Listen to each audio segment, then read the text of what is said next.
first before you do your onions and your garlic. So you would just do a quick parboil, I believe is the term for that.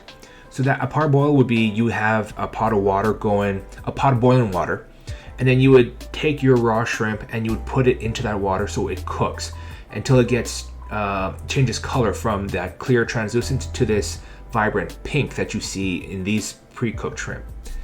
Now you can use any size of shrimp if you want. If you want to go for that wow factor, you can definitely use jumbo prawns, tiger shrimp, or if you want to do quantity over a visual appeal, you can do like the smaller bags of shrimp, and you just kind of cook all of that so you have more of a shrimp to noodle ratio. It's all, again, personal preference.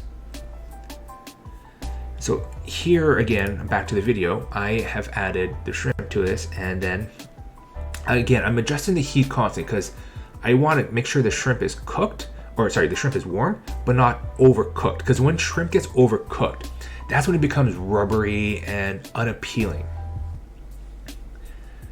So again, I'm just kind of stirring things around, making sure, because you want that even heat distribution through all of your elements.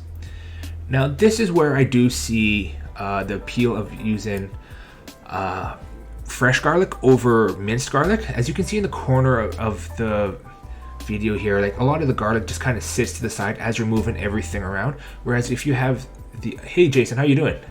Yeah, cooking is pretty sweet, man. It's this was really fun to do. It was interesting trying to film all of this with just one camera, because there are times where I thought I pressed the record button and I'm doing the motions, and only to realize in post when I'm putting the video together, I do not have a video clip. So that was kind of fun. But for the most part, I got all the important pieces. And yeah, that's true. Like, doing a one-person setup is very hard. You sometimes need a lot more. You need at least a second person to help video things, because I'm doing all this on a tripod, so I'm trying to work around the tripod so I can get the shot in. That said though, Jason, since you are actually a chef, please tell me if anything I am ever saying in this cook is wrong, or if my thought process is incorrect in my knowledge. You know better. Like, I'm more than happy to defer to you on technical aspects. This is all just kind of what I've seen from YouTube, from reading cookbooks, and just kind of watching cooking shows and just kind of throwing things together as I go. So back to this video now. So I have the shrimp cooking.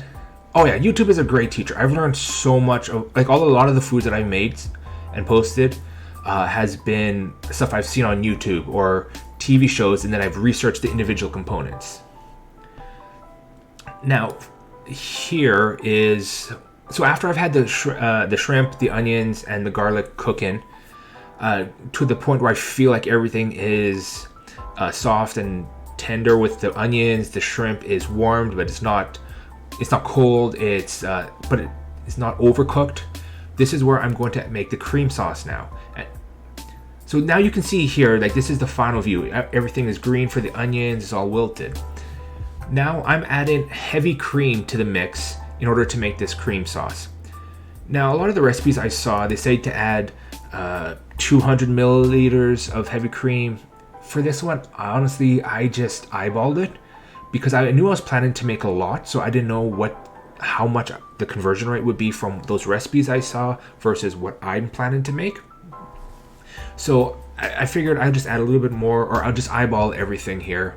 And that way, if it's too creamy, I can reduce it a little bit more, so it's more of like a thicker sauce consistency as opposed to a soup. Because with something like this, you don't want it to be a runny liquid, because then it takes away from the appeal. It makes it look more like a soup than a pasta dish.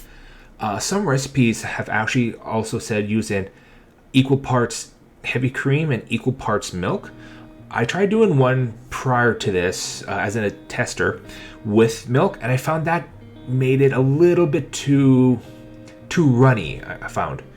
I mean, it was tasteful. Like, the milk adds this burst of flavor to the heavy cream. It reduces some of the heaviness of it overall.